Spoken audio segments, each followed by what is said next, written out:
Hi everyone, welcome to Homerino Collectibles. Today I'm going to be doing a review of the Marvel Legends Infinite Series Soldiers of a.i.m Baron Zemo figure. Now this is part of the Captain America Winter Soldier Build-A-Figure Collection Mandroid wave, and it's the first part of this wave. It looks absolutely incredible sitting inside the box there, and if I just bring you around to the side, we have a nice picture of Captain America from the film. And then here is a quick bio, if I focus in on that so it's not all blurry. Soldiers of a.i.m, the brilliant minds behind a.i.m ruthlessly bend the laws of nature in pursuit of ultimate power. There you have the variant figure, the actual a.i.m soldier, and there's Baron Zemo, and then there are the other guys. I've got a review of Captain America and Red Skull. The links will be in the description. And then there is the finished Build-A-Figure, which is basically a bit of retooling from the Ironmonger. So that'll be pretty cool. And yeah, that's it for the box. Let's open this up and see what we get. So first thing we get out of the box is this little sheet which tells you how to put the Mandroid together, and a tick list if you want to use that. And then as the Build-A-Figure piece with this and the other a.i.m soldier, we have the right arm. So it has these awesome miniguns on here, the nice yellow paint app, the flexible tubing. Yeah, it looks very, very nice. And I cannot wait to put this thing together.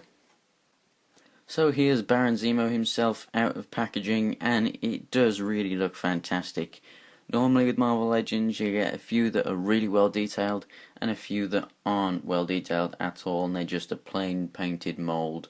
And you normally get a mixture of those in each wave, but so far with this wave, and obviously we know what's coming out later, we have a fully detailed wave, and this is just so awesome that Hasbro have actually gone the extra mile and they haven't just cheaped out on anything.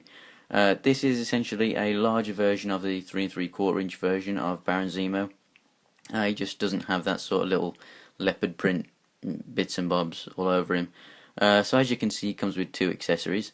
One being the gun, which only fits in the right hand properly because that is the trigger finger hand.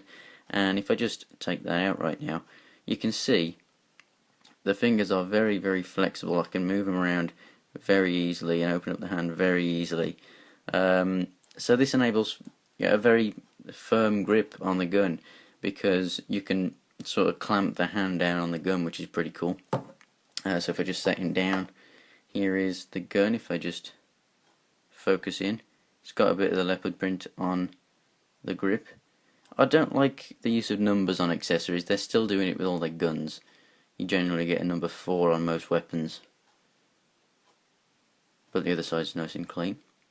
So yeah, very nice. And then we also get the sword, which is meant for this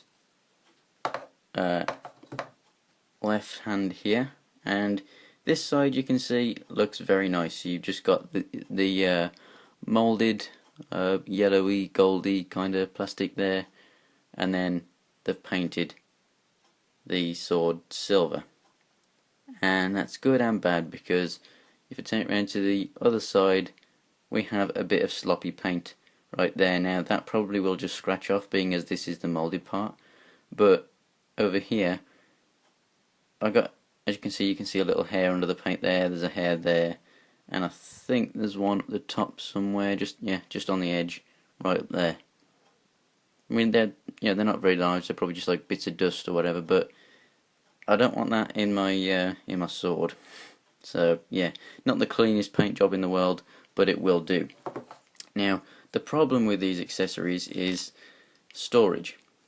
Now as you can see, he has two guns in holsters on this really nice harness that just sits over him, which you can probably take off.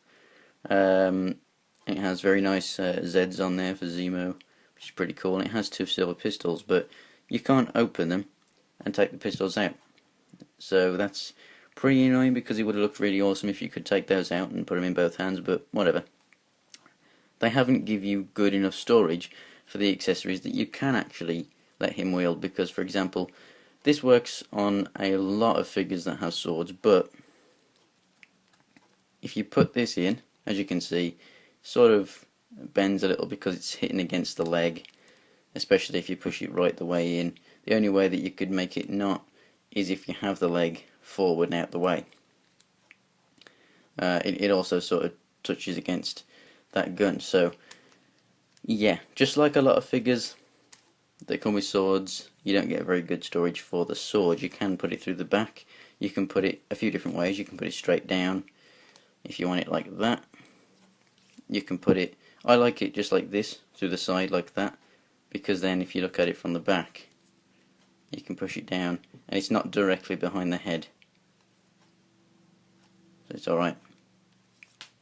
Then the gun, there's no actual storage for this because this is actually diamond shaped for the sword, so basically you just gotta put that in, and that's the way I do it because it's not getting hindered by the leg.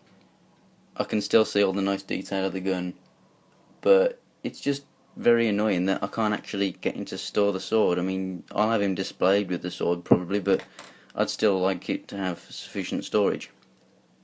You know, maybe like a leg holster or something would have been nice, but you know, never mind. So as you can see, the detail on this figure is absolutely superb. If you remember the Black Panther figure, that's what this reminds me of, with the lines. Now I think it might have been Sharpness Prime's review of this guy. He showed that, because these are moulded lines in this mask, and his was like, the paint was nowhere near, they were all a bit off. Mine are all really close to the line, most of them are in. So I have a really clean paint app with all of these lines, they're very good.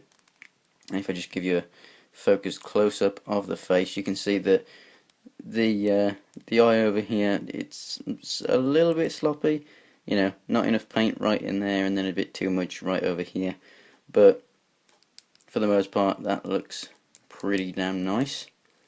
And then we have the nice silver on the holsters and the guns. Unfortunately you can't take them out, but never mind.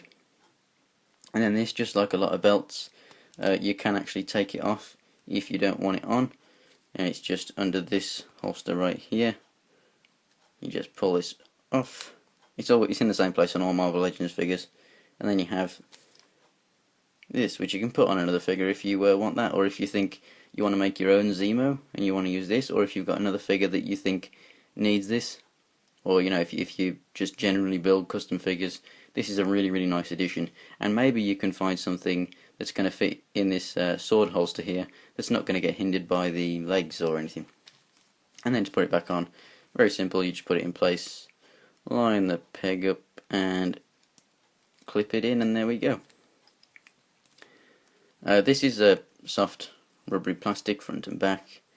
You've still got the hole in the back there if you want to put him on some kind of a stand, or maybe if you have a sword holster that plugs into someone's back, you can put it in there and use that. That would be a pretty cool idea. And then we have really nice yellow and orange paint shading here on the gloves and the boots. As you can see, it's lighter here and moves down to darker, so, and it's like that underneath. So everywhere where it's shaded, it is actually done very well. Same with the boots here, as you can see. Pretty nice shading. And as for articulation, we've got good head movement up, down, left and right. And then we have the arms that rotate up that much and full 360 round. And with this figure in particular, really ratchety joints there. So this thing's going to hold positions for years and years to come.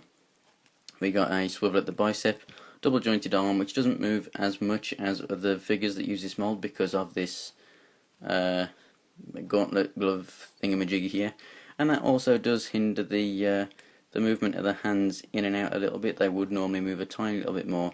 And then you've got a twist at the hand as well, and that is on the other side too.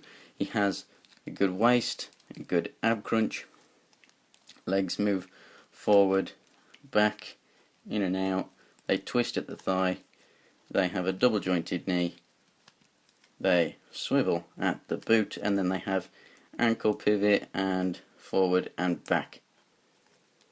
So as you can see, the bucket cap mold that Baron Zemo is using right now is smaller than this new Captain America mold and the Red Skull mold, which is basically Punisher. So you know, pretty good scaling. They all look great together as a whole wave. And do I recommend this figure? Yes, I do. I recommend all of these figures. If you're in the UK right now, you can pick them up. Uh, just go ahead to kapowtoys.co.uk and you can get this guy right now. The Spider-Man wave, the Amazing Spider-Man 2, that is up for pre-order if you want that. And the next wave of these guys is coming in fall 2014, which is the actual Winter Soldier movie figures, which comes with the Winter Soldier, Bucky. You get Agent Romanov, and you also get the movie Captain America. So that'll be pretty cool. If you want to see the rest of this wave and the completed Mandroid review, then go ahead and click that subscribe button. You'll know exactly when I'm putting those up. I also put new pictures up on my Twitter and Instagram, so if you want to know what reviews are coming up, you don't have to sit there and wait. You can just go ahead and have a look at what I have in my collection, and I will likely review everything that I post on there. So thanks for watching, guys. This is a great figure. We all know this mould. It's a very good mould, good articulation, well detailed. It's a shame with the paint up on the sword, but for the most part, I think you should get this guy if you are a Baron Zemo fan. And if you want to complete the Mandroid, then this is by far, I think, a very good purchase. You don't have to just settle for a a.i.m soldier. Unless you want an army build or something, then that's fine. But I think definitely pick this guy up. So thanks for watching, everyone, and I'll see you in the next video.